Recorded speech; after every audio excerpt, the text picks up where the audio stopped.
All right, everybody. Today we're thrilled to welcome back to the show a good friend of the pod, Jack Symes. Jack is a public philosopher and researcher in philosophy at Durham University. Dr. Symes' public work, let me do that again.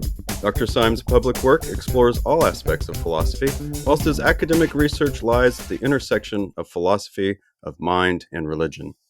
Jack is best known as the producer of the Pan-Psychast Philosophy podcast, one of the world's most popular higher education podcasts. He is also the editor of Talking About Philosophy book series, which contributes... Okay. He is also the editor of the Talking About Philosophy book series, which features contributions from some of the world's most influential thinkers. Jack's books include Philosophers on Consciousness, Talking About the Mind, Philosophers on God, Talking About Existence, Defeating the Evil God Challenge, In Defense of God's Goodness, and Philosophers on How to Live, Talking About Morality, which is forthcoming. Jack also hosts and produces live philosophy shows in the form of public debates and large-scale theater events. Jack, welcome to the show. Thank you very much for having me. It's great to be back on.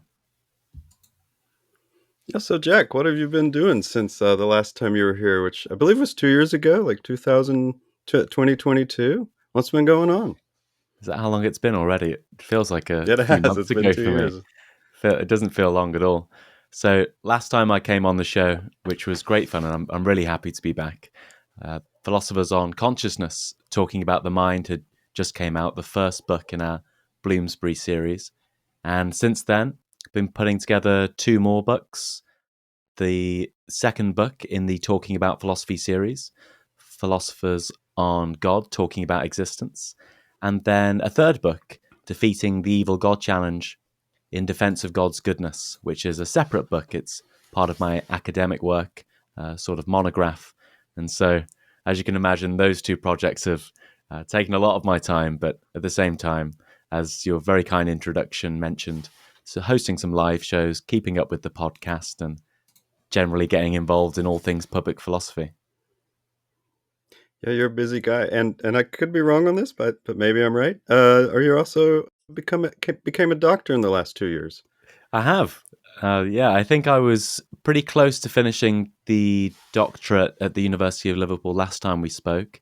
And since then, I've moved to Durham University, where I'm teaching and researching alongside doing a second PhD as well, because why not? Because why not? Oh, that's amazing. What's your second PhD in? So the first one was on philosophy of religion, topic for today's discussion. And the second one is at the intersection of philosophy of religion and philosophy of mind. So I'm looking at alternative concepts of God and how they coincide with some of the new and innovative theories within the philosophy of mind.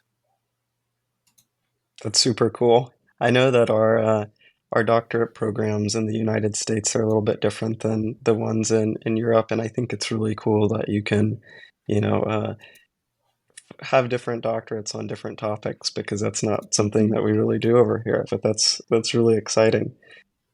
Yeah, and I only know of a couple of other people within the philosophy of religion who have done similar. Mohammed Salazar-Pour, an excellent philosopher at the University of Manchester, did his first PhD in Iran and then moved to the UK to do his second PhD. And William Lane Craig, the popular philosophy of religion, did his first in the University of Birmingham in philosophy and then did one in theology over in Germany. So 2 great names to try and throw my hat in the ring next to. Yeah, you're gonna live up to him. That's great. That's a big ask, but I'll give it my best shot. All right, Jack, we always start with the usual question, but you've been on before, so we'll ask you a different question. It's usually, what is philosophy? But let's have a go at this one. What is the purpose of philosophy? What should it do? What should philosophy do? My own approach to philosophy is to challenge people's preconceptions of things. We go about our day-to-day lives thinking we're certain of X, Y, and Z, whether or not that's our religious beliefs, our moral beliefs, our beliefs about the origin and purpose of existence. And I think it's the job of the philosopher to shake people a little bit and be that gadfly and sort of annoy people maybe to some extent and try and get them to think deeply about these important questions. I think as long as philosophy is doing that in a productive, thorough, and in a way which brings people closer to the truth, whatever that might be, I think philosophy is doing its job. Do you think that philosophy is important for everyone, or do you think that it's important just as an avenue in society? I'd say philosophy is important to everybody in some way, whether or not they know they're doing philosophy or not. We all do philosophy, whether we call it philosophy or something else. So whether it's a friend who's going through a difficult time, let's take maybe they're making a decision about their career, their job, or their relationship. And I think it's important for us to think carefully about what the purpose of a relationship is, what positive relationship looks like, what the nature of love involves, and in the regards to the career, what makes a life worth living, what makes a valuable life, and how should we live in accordance to the values that we fundamentally align ourselves with. And so I think whenever we're having these sorts of conversations with people that we know, we're doing philosophy in some way, and thinking carefully about these things can only help us make better decisions. Your biography mentions that you're a public philosopher. That's how you present yourself, a public philosopher and researcher. So how might that inform your ideas about what philosophy should do and accomplish? Like, is that going to be different than, some other colleagues you might have? Yeah, that's a great question. Thank you, Derek. I think that a lot of philosophy, historically and presently for that matter, it just occurs within the academies. The philosophers restrict themselves to the academic journals they contribute to and the department talks that they do and the like. And I think philosophy ought to also have this public-facing aspect.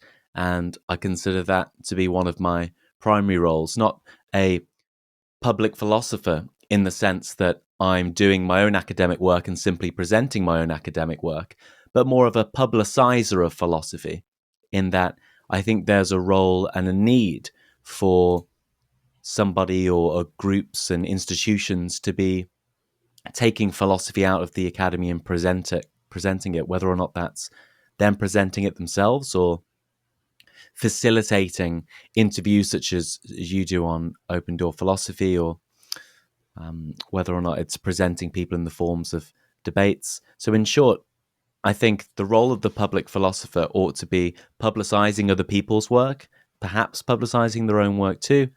And there's a need for that, given that how many people in philosophy simply focus on their academic work.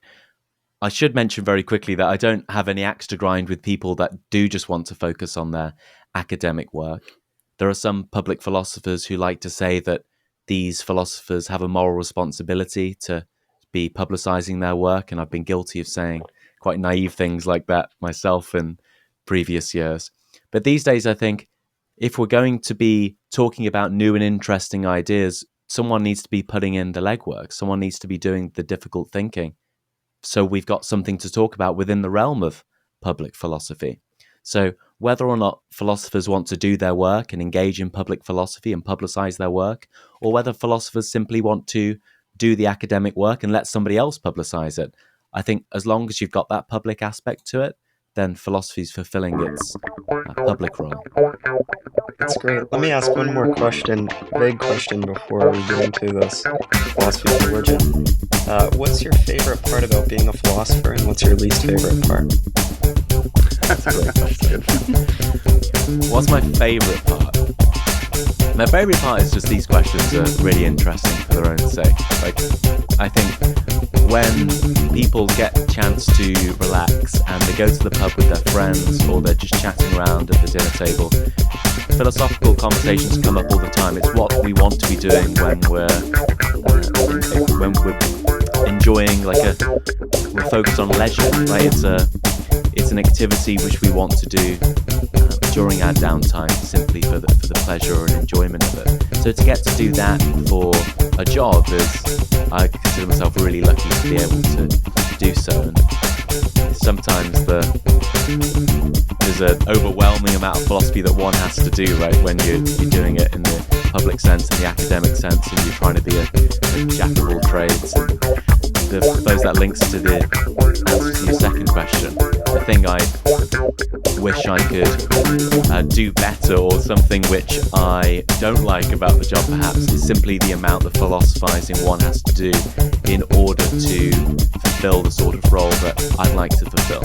So one day you're reading like meta-ethics, the next day you're reading stuff on the philosophy of sex, the next day it's metaphysics, and sometimes when you're doing like 4 or 5 different topics within one day, and you're teaching 3 classes on one thing, you're lecturing on another, you're interviewing somebody on some other topic, it would be great, I think, to just focus on one and really get into depth with it. But I don't know, saying it out loud, I do quite enjoy just being able to jump between them whenever my interests take me somewhere. So in short, the best thing is getting to do something which is enjoyable for the sake of itself all the time. The thing that I dislike about it most perhaps is just the sheer quantity of ideas you have to deal with across a range of fields. It makes me feel like sometimes I might be wearing myself a bit thin. I can relate to that. Do you have a favorite philosopher or someone that you strive to embody or that inspires you to keep going? That's a great question, Taylor. I think the first person that comes to mind is Eugen Nagasawa, who's now at the University of Oklahoma, formerly at the University of Birmingham. I love Eugen. You? Sorry. Yeah. Oh, wow. I didn't know that. Okay, I'm familiar with him, but I didn't know. He just That's moved just north of here. Recently, after a long stint at the University of Birmingham. And, I mean, Eugen's excellent for a number of reasons. Like, first and foremost, his academic work, I think, is outstanding. I find myself reading his work, his papers, his books, and finding myself obsessed with the ideas for months to come. He's sort of derailed the second PhD. I started reading one of his papers on modal panentheism, so the idea that there are a substantial or infinite number of possible worlds that exist and that they're identical to God. And I've sort of been distracted by this paper ever since reading it. His book Maximal God as well is one of my all-time favorites. And second of all, I think he does some really interesting work in broadening the number or the range of ideas that we're looking at within the philosophy of religion. And thirdly, I think his personal approach. So one, he's just a really, really lovely person to interact with. And I think no matter what job you're doing, right, to get to work with people that you genuinely like or look forward to communicating with and seeing, that makes the whole project so much more fulfilling and enjoyable. But a part of that is his clarity. I think Eugen in places has said things like, it's a great shame that we have to spend our time trying to work out what these great philosophers meant in the past. And he considers it one of the worst things that could go wrong with the talk if he gave a talk and people didn't understand what he was trying to convey. And I think it's really refreshing to see a philosopher of such high caliber putting at the top of their list clarity and understanding as one of the priorities when they're communicating philosophical ideas. That's great. Yeah, it's so weird. I just didn't expect Oklahoma to come out of your mouth. It is always interesting when I hear, philosophers I'm familiar with, and they're like, they're at the University of Texas or they're at the University of Oklahoma. And I'm like, that's just right here. But anyway, okay, well, let's get to this book. So you've got a new book, Philosophers on God, talking about existence. Tell us a bit about it. Like, what is the project here? So the Philosophers on God book came out on the 22nd of February 24, and it's the sequel to the Philosophers on Consciousness book that we discussed a couple of years back last time I was on the show, which came out February 22, so a good 2 years between them. The purpose of the book is similar to that of Philosophers on Consciousness, but the topic's just different. Obviously, the first is on consciousness, the second is on God, and what we do is we present the ideas of 12 leading thinkers in an accessible and an engaging way, and it's a collection of original essays from these thinkers alongside remastered interviews that were originally recorded from the podcast. But as I did an interview with some graduate students at the University of Kiev recently, and they listen to the podcast alongside reading these remastered interviews. And one of the things they said to me were, like, they're nothing like the originals. Like, so they completely change when they go onto the written page. And Yeah. the hope is there that we create a narrative, a story of the book begins with why the question of God matters. We move into arguments from traditional theists such as Richard Swinburne and William Lane Craig and Mohammed Salah-Zopour, who I mentioned a moment ago. Then we get into some of the new atheist ideas from Susan Blackmore, Daniel Dennett, and Richard Dawkins, Stephen Law, perhaps on the fringe of that movement. And then move into alternative concepts of God. So, as well as Nagasawa's problem of evil for atheists, we look at Hindu conceptions of God, pantheistic conceptions of God, and the like as well. And so, hopefully, it tells a story from a provocative story, because I'm not trying to convince anybody as the editor of this book that they should be convinced by one of these positions. It's supposed to just instigate that thinking within the reader, as I said right back at the beginning of this interview. The point is to provoke and get people challenging their own ideas and exposing them to new ones and helping them realize what might be the truth. So I don't hope that somebody reads the book and ends up being a pantheist, but what I hope is that they can move beyond the traditional debate of traditional theism versus new atheism, explore those ideas in a more rigorous way, but also get to venture out into new and interesting ways of approaching this Western debate. Well, I have to say it's a wonderful entry into the topic for a person who's not familiar with it. And the same could be said of the Philosophers on Consciousness book. And of course, I think the accessibility of it is part of the point. And I have always appreciated how it's set up as well, where you have boxes out to the side for explanations for certain terms that people may not understand. And I also appreciate the thought-provoking questions at the end of each chapter, as well as the recommendations of further reading, which you have segmented up in terms of this might be more challenging for a person who's not in the academic field. This is a source that would be good for a person who's just beginning. So really a wonderful book in terms of its accessibility and an entry point for someone who's beginning to think about these things related to religion. Thank you, Derek. That's really kind of you. Some of the pedagogical features you mentioned there, the info boxes, the introductions, concluding remarks, the guided readings, and the questions to consider. I mean, as a teacher, you'll be well aware these are features that are really helpful for students and people approaching these topics for the first time. And I think when you do them in the right way, they have a place in public books beyond the classroom.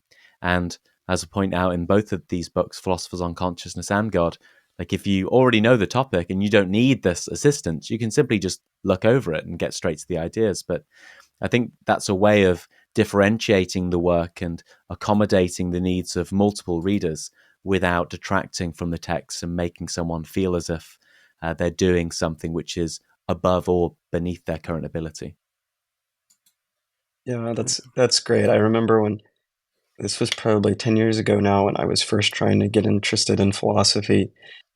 I went to a bookstore and I was looking at their philosophy books, and they were either, academic collections where it was just like, what is going on? I can't, these postmodern thinkers or collections of their works, and it was just so daunting, so confusing. And then on the other hand, it was, usually edited collections of philosophers on God, but it didn't have those pedagogical tools where a beginner could just jump in. So I think this is really, really helpful to people who are interested but don't necessarily have a great place to start. Thank you, Andrew. It's very kind of you. Yeah. Yeah. It's so cool to see. And a similar anthology is what got me into philosophy, being accessible and presenting ideas in a way that it was easy for someone in high school to understand.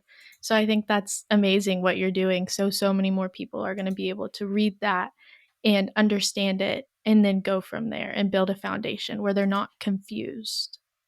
Thank you, Taylor. I'm flattered by all of these kind words you got to say about the book.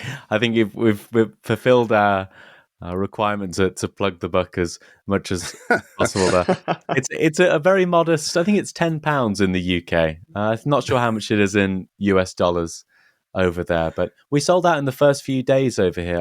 That's great. I'm not sure if the same is Congratulations. true over in the US, but yeah, I think having some of these things, like having Richard Dawkins next to William Lane Craig, appeals to a certain audience, as well as having like Sylvia Jonas and Ashland Lancaster Thomas and Jessica Frazier talking about some of these new and exciting ideas within academic philosophy. I really hope we take various groups with us with the book, and it leads to more interesting conversations. Yeah, So you, having Dawkins and okay. Craig next to each other, that's a rare thing, I guess now. A moment ago, you said you hope this book helps people discover the truth about God in their own exploration for it. And so I'm assuming that by that, I mean, you think that discovering the truth for people about God is important and good for people. Can you tell us a little bit more? Why do you think that's important, even if somebody's an atheist? And can you tell us a little bit more? What are goals behind the philosophy of religion or philosophy of God? Hmm. First of all, I'm always aware of these conversations when, like you put it, why is it important for people to realize the truth about God? I want to put a pin in the idea that I'm not a Mormon or a Jehovah's Witness or something, or I don't have like a strong evangelic agenda here. In fact, I don't have a religious belief, and as I put in the start of the Evil God Challenge book, as I've been asked numerous times in various places, why do you keep looking at this question of God's existence? Like, why are you defending God's goodness here? Why are you arguing against the existence of God there? I've put in the beginning of the next book, I'm agnostic about being agnostic, and I'm almost sure of it. Hopefully that conveys the level of agnosticism which I feel. Just follow where the arguments take you. In terms of why be bothered by this question, I do think that the question of God's existence is the most important question in all of philosophy. I think it gives us an explanation for the origin of the universe, the explanation regarding moral values, consciousness, the meaning of life, and the secrets of our futures, as in gives you an eschatology or a destination beyond life on Earth.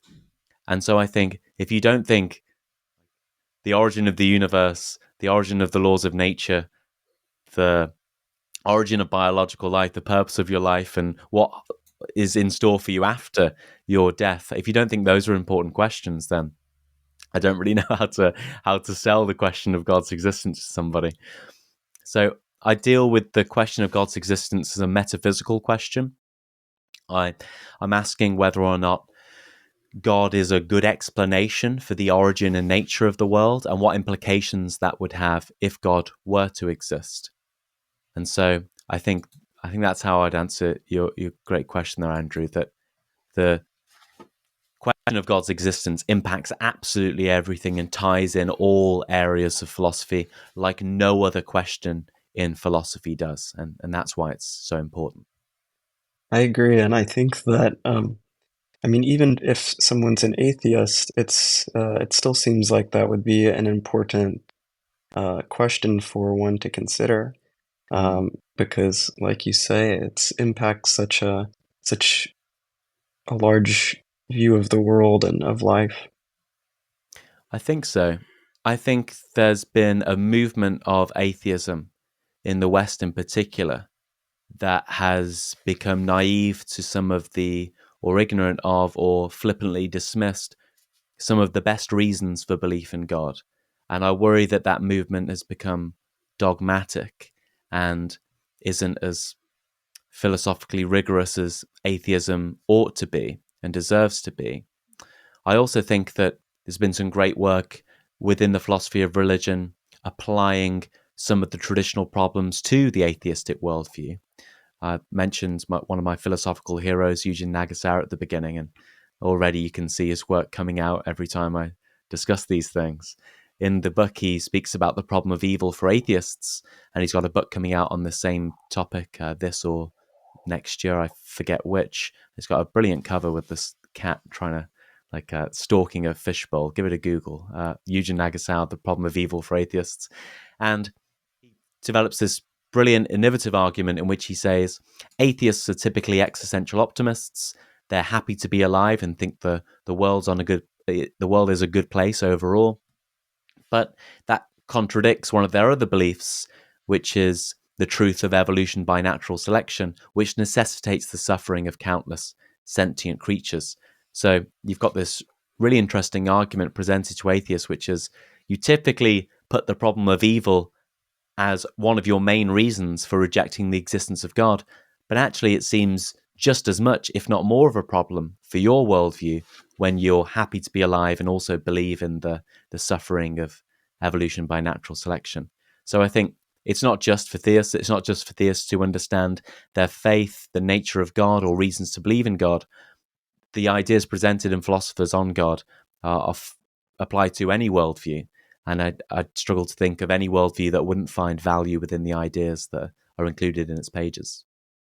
Yeah, Jack, speaking, with all the many wonderful philosophers that are included in the book, I have a number of questions about some of them specifically. But before we dive into all of those, is there one particular philosopher I've never mind. You've already answered that question. I was going to say, is there any particular philosopher that made a personal impression on you? But I believe you've already answered that. Is there someone else outside of Eugen? Or maybe that surprised you too. Yeah, that surprised you. There we go.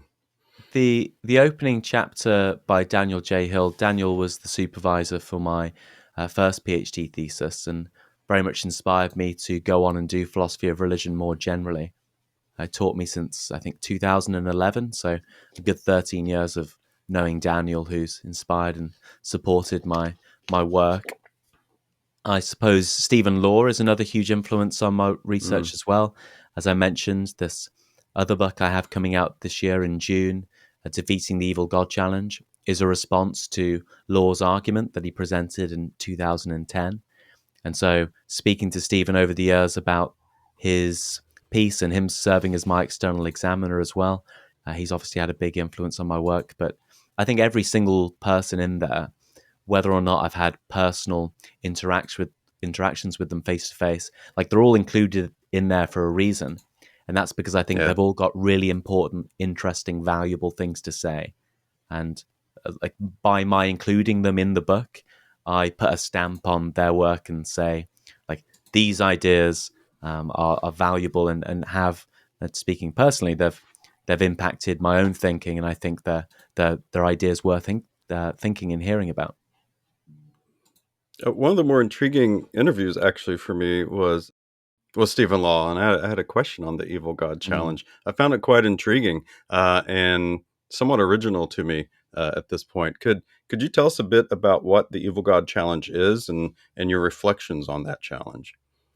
Great, I'm more than happy to. So the question that the Evil God Challenge asks is, why is it significantly more reasonable to believe in a good God over an evil God? And this challenge has a fairly long history. René Descartes responds to his worry that the world is the creation of a malicious demon. David Hume introduces the idea that the world could have been created by a being of perfect malice. William Paley, in his final chapter of his book, Natural Theology in 1802, basically goes through the Evil God Challenge from the perspective of creation and says, well, if I want to infer God's goodness from the world, how am I going to do that, given the fact there's also evil in the world?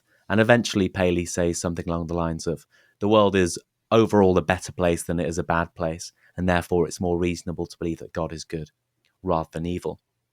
But Stephen Law in 2010 and his predecessors leading up to him, the Evil God Challengers, for a short phrase to capture them all, they all hold that there is some kind of symmetry between believing in a good God and an evil God. That means they're roughly, if not exactly as reasonable. Let's say roughly as reasonable. So if believing in a good God and an evil God is roughly as reasonable, Stephen thinks that's a reason to reject traditional theism, Stephen Law. So Law's argument goes like this. He says, 1, believing in an evil God is absurd. 2, believing in a good God is just as reasonable as believing in an evil God. And therefore his conclusion is that believing in a good God is also absurd. So once you've got the absurdity of evil God and you say that roughly is reasonable, that means a good God would be absurd to believe in as well. And so Stephen thinks that's a strong reason, if not a sufficient reason, to reject the existence of the traditional God. And although I don't offer a fully developed response to Stephen in the Philosophers on God book, as I consider my role to be one of a facilitator and publicizer, Okay. in the Defeating the Evil God Challenge book, I develop a very lengthy response to Stephen's challenge. All right. Someone else's turn. Yeah. So, philosophy of religion is its own branch. Could you define what philosophy of religion is and its goals? And then how does that differ from something like theology? That's great. Thank you, Taylor. So the philosophy of religion, the principal task of it, I think, is to understand whether or not the truth claims made by religion are in fact true. So the principal one being God exists. Let's take the monotheistic Abrahamic claim that the existence of God is something we ought to accept. And so philosophy of religion scrutinizes this claim through various philosophical arguments and reasons put forward by theists and non-theists.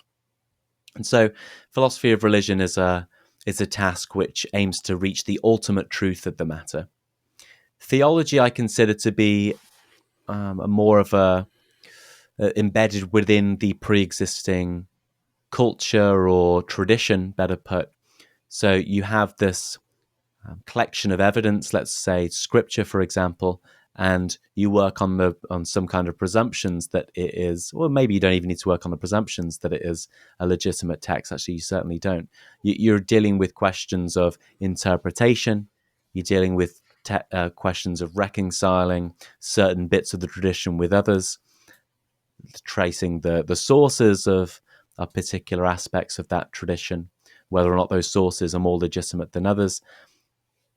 And I hope, although that's a very, very rough sketch of what these two fields involve, hopefully you get a sense of the difference there. So in short, philosophy of religion focuses on the ultimate truth of the matter, and theology is more concerned with interpretation and understanding within a worldview to which you are not asking whether it is ultimately true or not.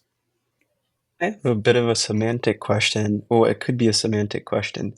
In titling your book, Philosophers on God, uh, is there a difference in labeling it as Philosophers on Religion? Was that a conversation, or do you think there's a difference there, or was it purely semantic?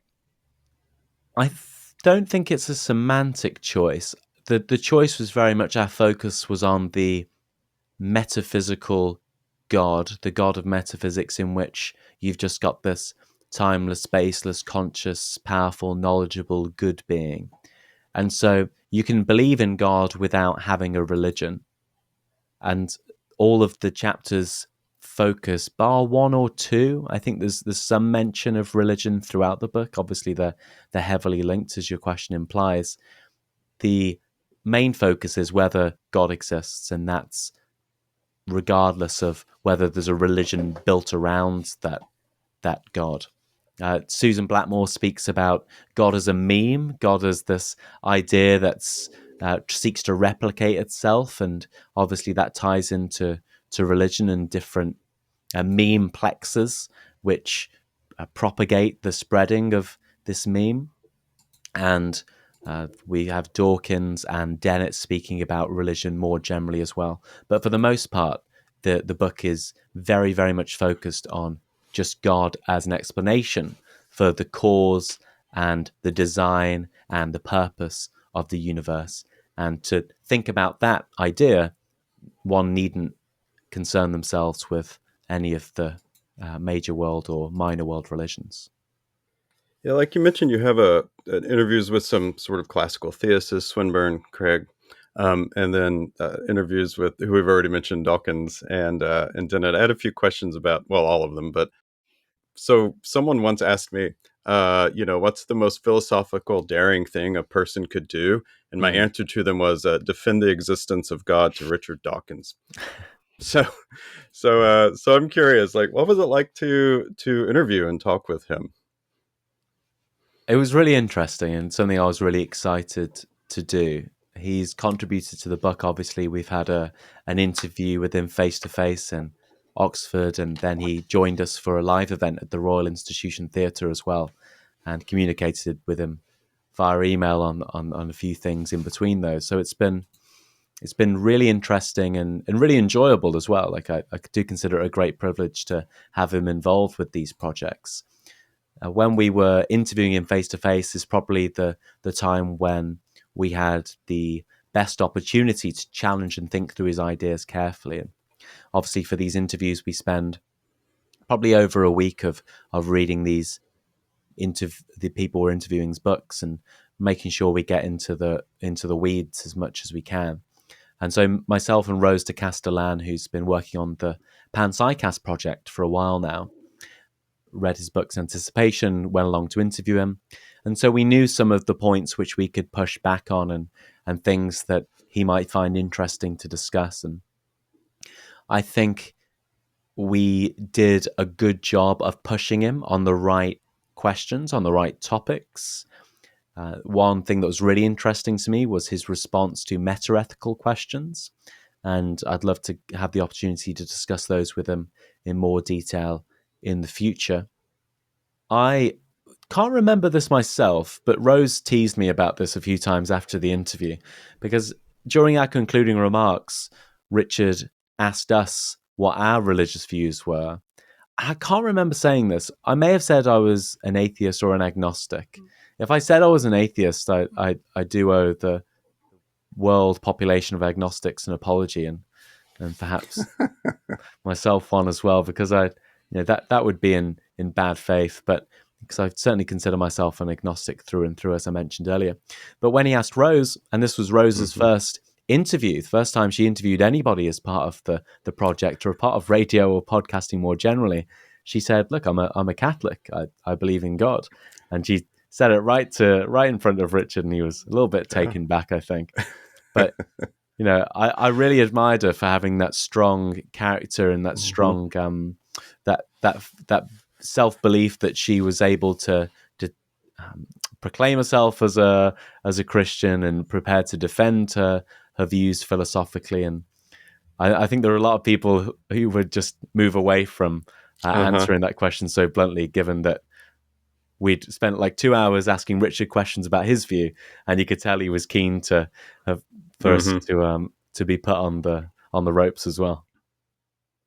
Yeah, I'm laughing because it's one of the more memorable interviews for the Panpsycast that I've listened to, and I remember at the end of that was part 2, I think, of the interview, and I was like, oh, they're going here, and I was thrilled to hear it, and I do remember the hesitation and in Rose's voice a bit. Man, I'd be intimidated to, and this is why I asked the question originally. So yeah, I mean, Dawkins intimidates me. I think he has a brilliant mind, and I love listening to him, but he intimidates me, as a reader and as a thinker. And so I kind of want to juxtapose him with Daniel Dennett, who is considered one of the 4 horsemen of New Atheism. But both of them are. And I find Dennett, not that I've talked to either one of them, but in the interviews that I've heard with them and the books of them I've read, I find Dennett to kind of be this, enjoyable, like warm uncle or grandpa who wants to, talk with you about your views about philosophy, where Dawkins would just like eviscerate you with his views. So I'm just kind of curious, like, how do those 2 philosophers, their approach to philosophy, juxtapose with each other? That's good. I haven't thought too much about this question myself, so this is very much off the top of the head. I suppose, given my interactions and readings of their work more generally, I would say that Dennett has more time for the philosophical arguments in virtue of being a philosopher. Richard would. That's true. Richard's a biologist. He says he's a biologist, and we get criticized for platforming him, particularly in a book called Philosophers on God, where people would rather see academic philosophers' work being engaged with and presented rather than the work of an evolutionary biologist. And I think there's something to be said to that, although clearly my inclusion of him in the book, I do think otherwise. So I think if you read any of Richard's work on philosophy of religion, you'll see that he develops very different types of arguments to what Dennett does in his own philosophizing.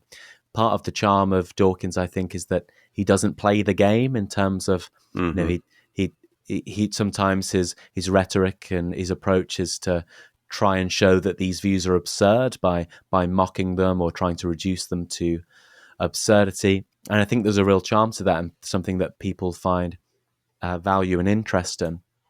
Whereas Dennett, I think his approach is more traditional in the philosophical sense, and his jokes aren't a less reductio ad absurdums, although he obviously has a few and some included in the book. If you push Dennett, I think he gives you, he can't fall back on the, hey, I'm not a philosopher, you should ask a philosopher that question. He sort of has to answer you in the nitty gritty.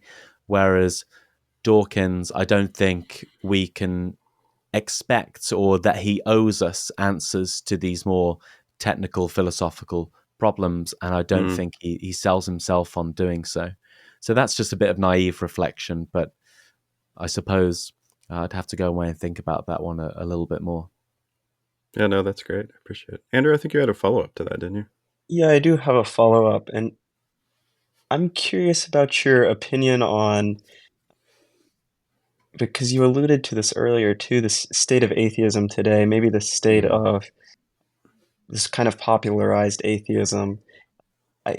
When I was, 2010, 2011, this was prime time for Four Horsemen. That's what they were called, right? The Four Horsemen of New Atheism.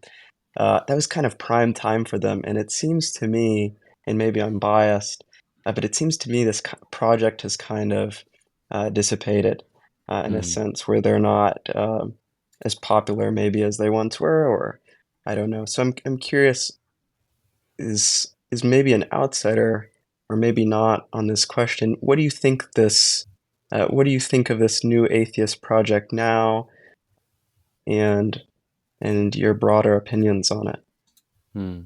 That's a really, really good question. I don't have any strong views pro or anti new atheism, really. I think your characterization may be right, although I'd hesitate to embrace it fully.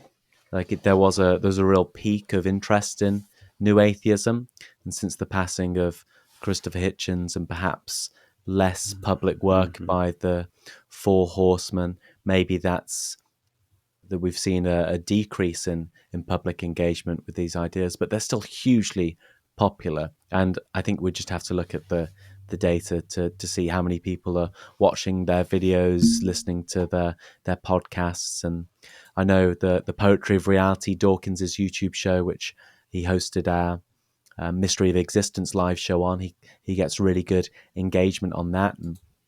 And Dennett's still turning out books. Sam Harris is obviously hugely popular in his own endeavors. So in short, I'm not sure to the extent to which interest has decreased.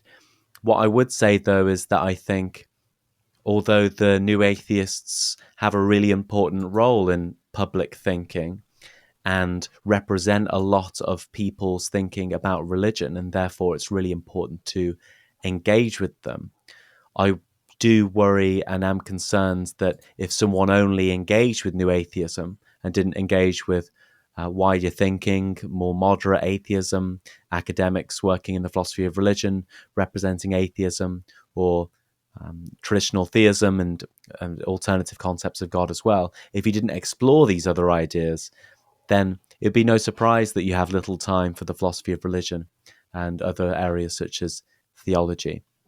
And I think that atheism ought to be engaging with these other ideas, or atheists ought to be engaging with these other ideas, rather than simply pointing and laughing or thinking it's all a load of rubbish. They should try and engage with these ideas in good faith and not try and just reconcile these arguments with their own views, and whether that be rejecting them or otherwise. Good. Taylor, you got one?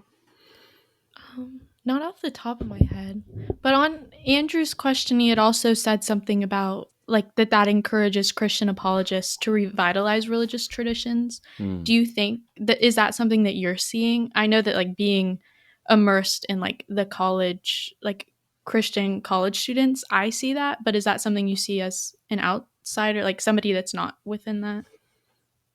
That there's been a resurgence of traditional theism, was that, Taylor? Yeah, like as a response to kind of new atheism. Perhaps, and that's the rhetoric or the idea that's spreading. I see on social media or in public philosophy more generally that new atheism. I think Justin Brierley has a new book out on this, and the general idea being that new atheisms fell out of favor, and people are looking back to traditional theism to find explanations for the world and meaning and purpose more generally. I mean, again, I'm not sure of the data on it, so I wouldn't want to make any claims about how much new atheism is falling out of favor. I think it's fair to say, in my own discourse, in my own bubble, that seems to be true, that people are engaging more and more with ideas represented in the camp of traditional theism. I wouldn't want to say anything more on that because I suppose I just don't know how many people are doing that. I could say something on, I see why people might be doing that. In short, it's, I thought I had this worldview that had the answers, that could ground everything in physical science, and I didn't need to appeal to more than that. But I do think that view is naive, that physical science can account for everything. And although physical science has given us an enormous number of things to be proud of as a species and so many innovations that have moved us forward, I don't think that physical science is ever going to explain things like the origin of consciousness or the question of whether it's right or wrong to torture puppies, or whether it's ever a good thing to put an Adam Sandler film on, or whether or not God exists. I think these questions just go beyond the remit of science, and I think that is one reason why people ought to look beyond new atheism in order to develop a more complete understanding of the world. I did notice, Jack, that the book does return to its criticism of Adam Sandler's artistic merit, which is a favorite feature of mine of the book. But I noticed this time Sandra Bullock enters your crosshairs. What gives? She does. I think it's important to remind the audience that Adam Sandler is still making films, and It's great. He's an American hero. Gosh. I don't think you need to throw the whole of America under the bus with him. But no, he's not making good films. And I heard recently that Uncut Gems was his saving grace, but I got around to watching it, and I don't think that's very good either. But we're trying to push the boundaries a little bit there and make sure that people are aware that there are a number of these actors and actresses which aren't making good films, and they're reaping the benefits of people of where somebody else should be in their place. Like Sandra Bullock's films aren't enjoyable either. She's not a very good actor, and she carries with her the reputation of someone who's made a valuable contribution to the world, and I don't think that's fair on anybody else who's thought for a moment about what they want to do with their life. Totally agree about her. Yeah. No, perhaps serious, the next book should be Philosophers on Art or something. But there is a discussion as to have a Philosophers on Art talking about beauty, but perhaps later on in the series. But in short, no, I don't think Adam Sandler's a controversial target for jokes. And although Sandra Bullock gets a couple of drive-bys in the book, I think that adds a different dimension to the text. It's unexpected, maybe. And also, I felt a little bit. I didn't want it all to be Adam Sandler jokes for the sake of repetition, but also I didn't want it just to be Sandra Bullock jokes. So I thought maybe people will think that's really unfair and a little bit sexist too. So just focusing on one rather than the other. So if you're a bad actor or actress, then I think you're fair game. Is it distressing to you that so many young people love Adam Sandler? I don't think they do, Taylor. He's become popular with people that are my age. Taylor, if you don't mind me asking, how old are you? About to be 20, so college age. Okay, well, I think we all believe certain things when we're younger that turn out to be unreasonable. You know, Santa Claus, the Tooth Fairy, and maybe believing Adam Sandler is bringing value to people's lives is one of those things that goes out of fashion a little bit longer. I'd be interested to speak to you again in a couple of years' time, Taylor, and see if you've moved past this. Oh, I don't like stage. Adam Sandler. Oh, okay. I find his movies unfunny. But I know people do like him. Well, in which case, broader. I'm sorry to give you such a patronizing answer then, Taylor. I should have had more faith in you.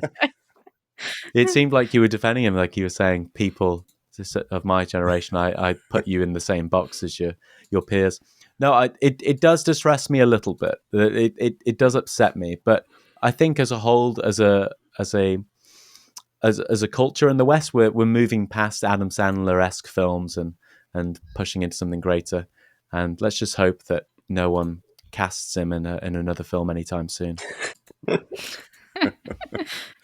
Well, I have a few more very, serious religious questions, but let's stay on the pop culture thing for just a moment since we're on it. And, on our show, we can't seem to get through an episode without mentioning Taylor Swift. And it seems, you can't get through a book without doing the same. So in the chapter on Hinduism with Jessica Frazier, you mentioned being asked by the publisher to avoid including the lyrics to Taylor Swift's song Karma, which I actually use in class as well when I talk about karma, which by extension, you, of course, means discluding some of your interview with Frazier by having to do that. So since 2 out of 3 of us are dyed-in-the-wool Swifties on this show, are you able to fill us in on this part of the conversation? And if you can't, we can cut this question from the interview. But personally, I'm just curious, just because we're some Swifties here. I'm more than happy. We're converting Andrew. So are you're not Andrew? You're not a Swiftie, sorry. No, not at all. No, She can be included in your next book with the Adam Sandler category. I'm not sure about that. I think that's really unfair. I would say I'm not I wouldn't say I was a Swiftie, but I had a friend working at the University of Liverpool, my friend Paul, who works on the Euthyphro Dilemma, and he was listening to the Rolling Stones top 500 albums of all time. And so he was moving through all these albums throughout the year, and I started listening to it too, but I kind of got stuck on some Taylor Swift albums and some Eminem albums, and I sort of just started listening to them and gave up on the list. So around that time, I was putting the book together and listened to this new album, Midnights by Taylor Swift, and we'd do these little info boxes, as you mentioned earlier, and one of them was karma in as you mentioned, the Hinduism chapter. And I think the original line was something like, in the words of Taylor Swift, karma is like a boyfriend, karma is like a cat, and karma is like a vibe like that.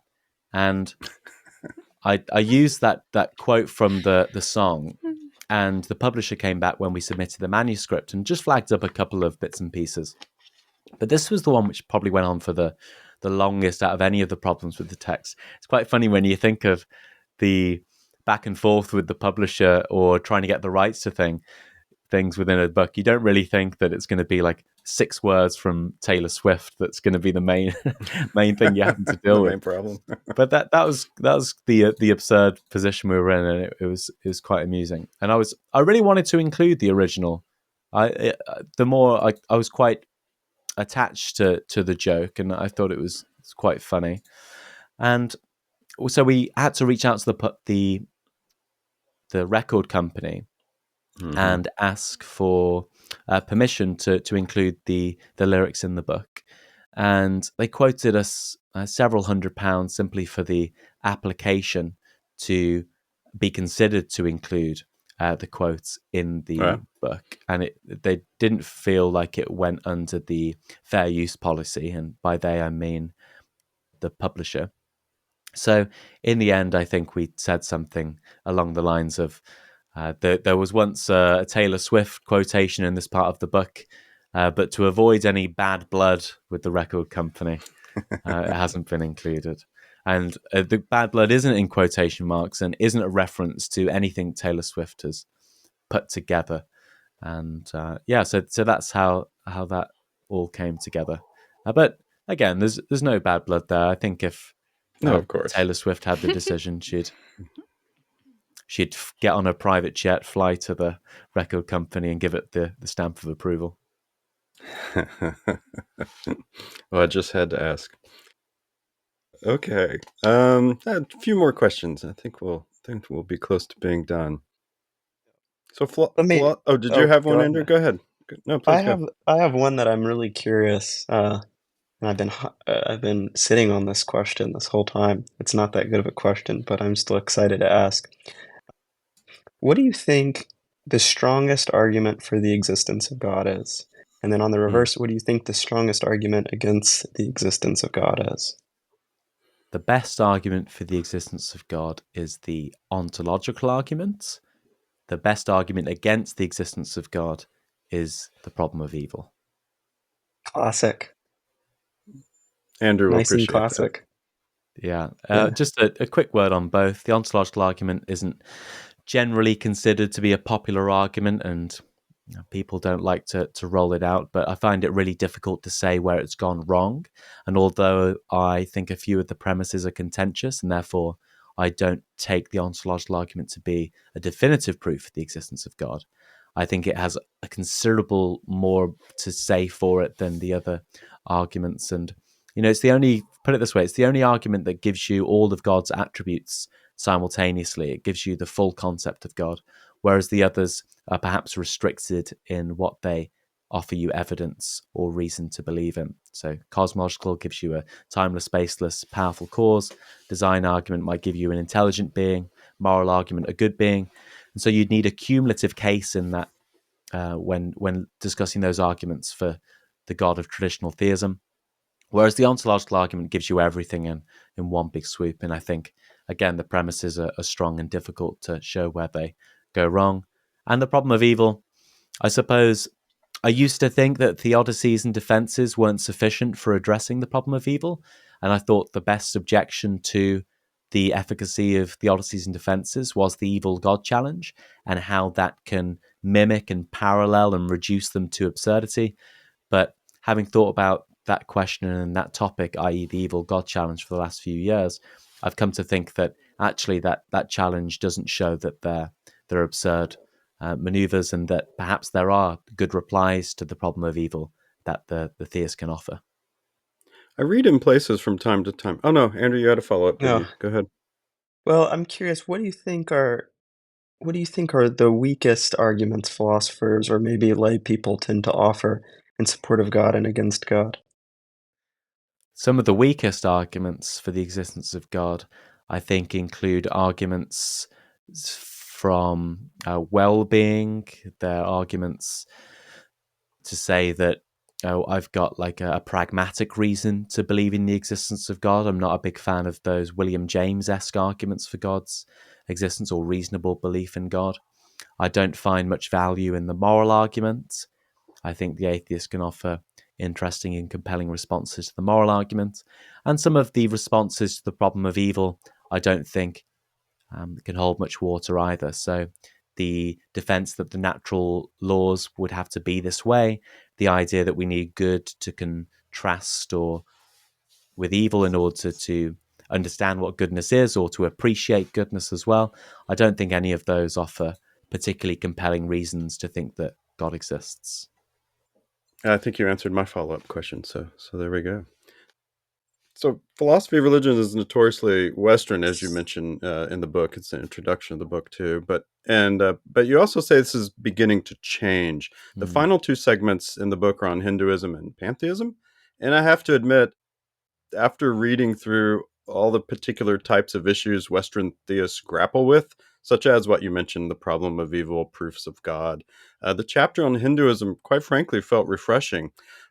How can non-Western religions contribute to the philosophy of religion, which in its 300 years or so as a particular branch of philosophy has been dominated with these problems within Abrahamic faiths and especially Christianity? Hmm. It's a really interesting question, and one which I've been thinking about a little bit as of late. I suppose Hinduism's the best way in there is the example that you cite, and given that it's in the book as well.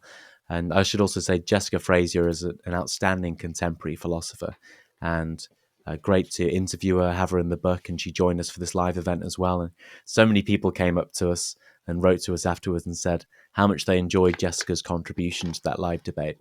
And so if you haven't seen it, I recommend giving Mystery of Existence a search on YouTube and seeing Jessica convey some of these ideas and in such elegant prose and with such authority and understanding. She's really she's just excellent as a speaker and a writer as well. So how can Hinduism help our understanding within philosophy of religion? I think it offers a completely fresh and new, as I think you said, it was refreshing. I find the same when I engage with these Eastern traditions. For one, I don't think we have to hold their value in relation to the Western traditions. So I think if you just take Hinduism, and again, Hinduism obviously covers a vast number of isolated and different worldviews and belief systems, not all of which are concerned with philosophy of religion. So, and you can have atheistic, pantheistic, agnostic, and theistic branches of Hinduism. But if we take a stereotypical Hindu view in which one believes in samsara, reincarnation, and moksha, and leaving the cycle of rebirth, involving karma and all these other new interesting metaphysical concepts as well, it raises interesting questions about identity. So if I have no memories and it's a different stream of consciousness from one life to the next, pre and post my reincarnation, then in what sense ought I be punished or rewarded, or in what sense am I identical to that past life? One thing I found really interesting in the book as well was how Jessica spoke about moral values and karma, and saying there's not really an imperative for Hindus to do good and avoid evil. That if you wanted to, I think this was in the Taylor Swift section as well, actually, if you wanted to enjoy Taylor Swift's stardom and focus on becoming a pop sensation in this life, then she says go for it. You might set your karmic journey back a few lives, and you might have to make up for it in the future because instead you didn't focus on doing some form of altruistic karma, positive, making good. But that's fine. Like that's just you dealing with the forces, the consequences, the cause and effect. We have a very different understanding of religious moral values and their cause and effect in the West. So I think that's that. So there's a bunch of things there, right? There's lots of interesting questions about the nature of karma and reincarnation and samsara and afterlife. In terms of how it can help us in our understanding of philosophy of religion in the West, I think there's interesting solutions to questions such as why is there something rather than nothing, which are found in Hindu thought. So this idea that you can't get something from nothing, and so there must always be something, and that results in this perhaps panentheistic view in which God or ultimate being, a Brahman, is the root of the world, and what grows and is born and flows out of that is the world as we know it. And we have the cyclical universe of the world coming to an end and being reborn again. I think that offers you an alternative explanation that one might find compelling for why there is a world and how the world came to be.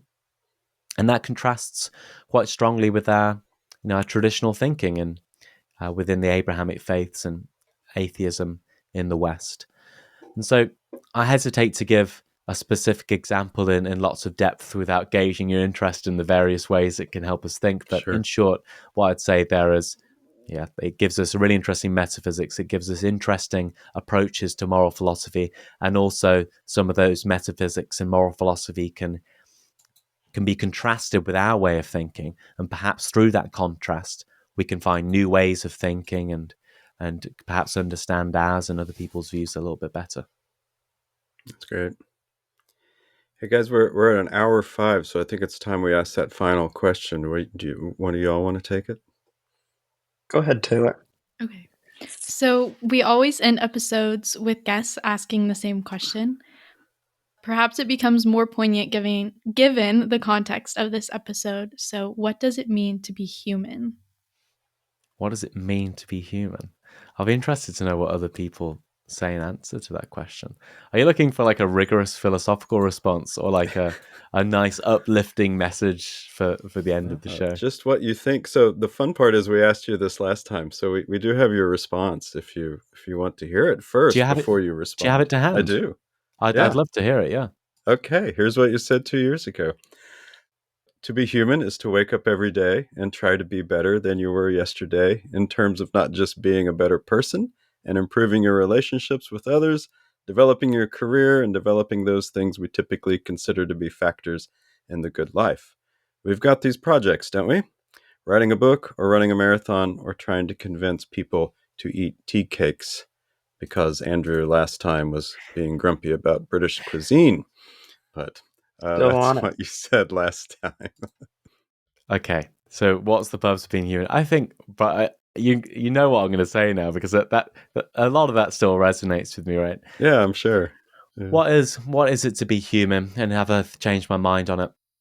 I think to get closer to the good, to get closer to the objective form of good and human flourishing, and yeah, that involves striving and trying harder every day to be the best version of yourself that you can be.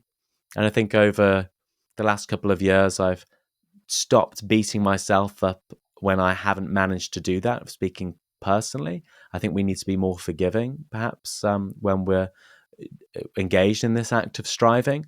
But I still think that the act of striving is the most important thing in my life, and perhaps in people's lives more generally. If you think about someone that, like, we say people are wasting their life when they sit around doing nothing all day, when they have great potential to do other things. And I think when we say things like that, it does tap into what we take to be a life worth living and a valuable life, which is a life where we're pushing ourselves and we're not content with the being that we've come to be, but always striving to be a being that is better than our current state. That's great. Also, well, okay, do you like tea everybody. cakes yet, Andrew? Nope. No tea cakes yet. Have you tried one? No, I haven't. Oh gosh. I'm not in the idea. Yeah, not in the idea sounds odd. That's okay. Well, I don't think tea cakes are. Oh, you struggle to find a vegan tea cake anyway, Andrew. And I'm assuming you've already reached the dizzy moral heights of veganism, and so perhaps that's your get out of jail free card. Oh boy. Well, all right, everybody. I think that's it. The book is talking about the mind, Philosophers on God, not talking about the mind. That was the previous book. Let's do that again. All right, everybody. That's about it. The book is Philosophers on God, Talking About Existence, edited by Jack Symes. Go out and check it out. Jack, thank you so much for joining us on Open Door Philosophy today. Derek, Andrew, Taylor, it's been a pleasure to be back with you. I look forward to our chats in the future. All right.